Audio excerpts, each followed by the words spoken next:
Intermediate Sanskrit शिक्षण में आप सभी का स्वागत। इंटरमीडिएट के पाठ्यक्रम में निर्धारित अभिज्ञान शाकुंतलम का चौथा अंक कक्षा 11-12 छात्रों को पढ़ना रहता है। चौथे अंक की कथा को ठीक से समझने के लिए ज़रूरी है कि इस अभिज्ञान शाकुंतलम की पूरी कथा को जाना समझा जाए। इसीलिए अब तक अभिज्ञान शाकुंतलम के जो 7 अंक हैं उसमें 4 अंकों की कथा प्रस्तुत की जा चुकी है। आज हम उसके आगे 5वें, 6वें और 7वें अंक की कथा को प्रस्तुत करेंगे।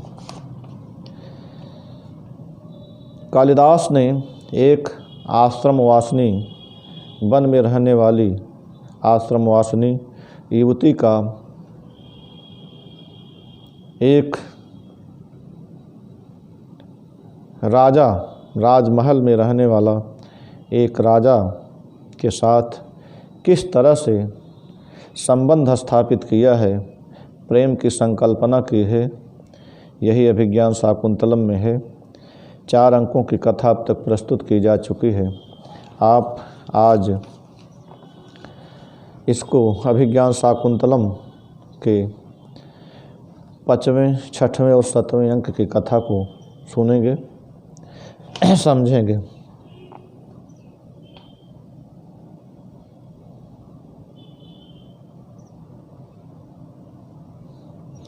आपने देखा ऋषि कण्व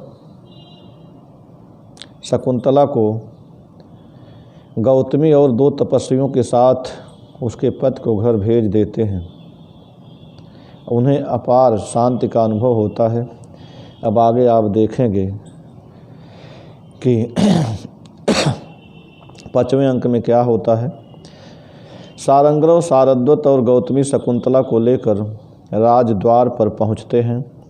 राजा के आदेश के अनुसार वे महल में प्रवेश करते हैं। दुर्वासा के श्राप के कारण राजा शकुंतला से विवाह की सारी बात भूल चुका है। पारस्परिक अभिनंदन के पश्चात सारंगरव ने निवेदन किया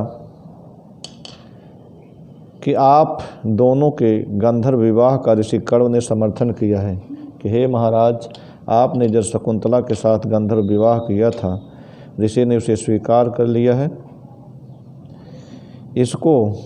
इसीलिए इस शकुंतला को आपके पास भेजा है। आप इस शकुंतला को स्वीकार करें। उसके बाद राजा यह सुनकर आश्चर्यचकित हो जाता है और शकुंतला से विवाह की घटना को असत्य बतलाता है, झूठी है, क्योंकि वह दुर्वासा के शाप के कारण विवाह वाली बात भूला हुआ है। गौतमी शकुंतला का घूंघट हटाती है, परंतु राजा उसे नहीं पहचानता। शकुंतला ने राजा की दी हुई अंगूठी को दिखाकर उसे विश्वास दिलाने का प्रयत्न करती है, परंतु वह अंगूठी रास्ते में ही शकुंतला के हाथ से गिर गई थी। अतः उसका वह उपाय निरर्थक साबित होता है। सारंगरव और राजा में आवेशपूर्ण वार्तालाप होता है। राजा शकुंतला को स्वीकार नहीं करता। पुरोहित ने शकुंतला के पुत्र जन्म तक अपने घर रखने का प्रस्ताव किया। राजा का पुरोहित शकुंतला को छोड़कर उसके साथी चले जाते हैं। शकुंतला अपने आप को कोसती हुई रोती है। उसी समय एक अप्सरा मेनका आकर उसे उड़ा ले जाती है। यह सुनकर सभी आश्चर्यचकित हो जाते हैं। राजा खिन्न हृदय और चिंता मग्न हो जाता है। यहीं तक 5वें अंक की कथा है। आप 6वें अंक में देखें कि शकुंतला के हाथ से सची तीर्थ के जल में गिरी हुई अंगूठी एक धीवर को मिलती है, मछुआरे को। वह उसे बेचने के लिए बाजार में ले आता है। पुलिस वालों ने उसे चोर समझकर पकड़ लिया और निर्णय के लिए राजा के पास ले गए। राजा ने धीवर को पुरस्कार देकर छोड़ दिया।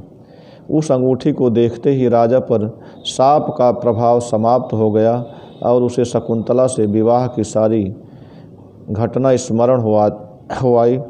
वह अत्यधिक दुखित रहने लगा। मेनका की एक सखी सानुमति अदृश्य रूप में राजा के पास आकर उसकी अवस्था को देखती है। राजा विदूषक से वार्तालाप करता है और शकुंतला के अधूरे चित्र को मंगाकर पूरा करने का प्रबंध करता है। इसके पश्चात प्रतिहारी मंत्री का एक पत्र लाती है कि धनमित्र नामक एक व्यापारी नौका टूट जाने से समुद्र में मर गया है। उसके संतान नहीं है, अतः उसका धन राजकोष में जाएगा। राजा यह पढ़कर अत्यंत दुखित होता है कि संतानहीन होने के कारण उसका धन भी दूसरे के हाथ में पड़ेगा। वह मूर्छित हो जाता है। इसी समय इंद्र के सारथी मातल का आगमन होता है। वह इंद्र का संदेश राजा को सुनाता है कि दैत्यों के नाश के लिए इंद्र ने आपको तुरंत बुलाया है। राजा इंद्र के रथ पर चढ़कर स्वर्ग के लिए प्रस्थान कर देता है।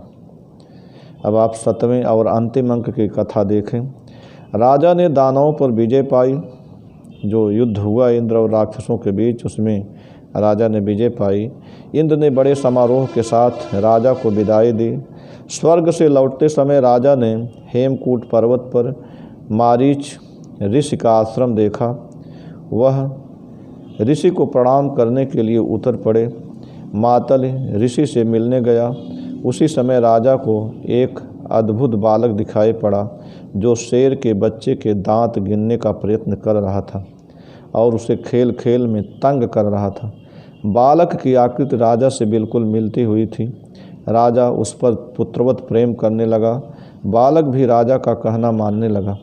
बालक के साथ की तपस्विनी से उसे ज्ञात हुआ कि बालक की माता का नाम शकुंतला है। बालक पूर्ववंशी है। उसकी माता को उसके पिता ने छोड़ दिया है। अपराजिता नाम की औषधि की घटना से उसे निश्चय हो जाता है कि वह बालक उसका ही पुत्र है। शकुंतला सामने आती है और राजा को प्रणाम करती है। राजा शकुंतला के पैरों में पड़कर अपने अपराध के लिए क्षमा याचना करता है। राजा और शकुंतला मरीच के दर्शनार्थ जाते हैं। मारीच ने बताया कि दुर्वासा के शाप के कारण राजा ने शकुंतला को नहीं पहचाना। अंगूठी देखते ही शाप समाप्त होने से उसे शकुंतला की स्मृति हो आई। शकुंतला का स्मरण हो आया। उसने राजा को निर्दोष बताया। उसने दोनों को आशीर्वाद दिया और इंद्र के रथ पर उन्हें राजधानी भेजा। वहाँ वे दोनों सुखपूर्वक रहने लगे। भरत वाक्य के साथ नाटक समाप्त होता है। अब आप देख लें कि जो पूरे अभिज्ञान शाकुंतलम की घटना है, इसका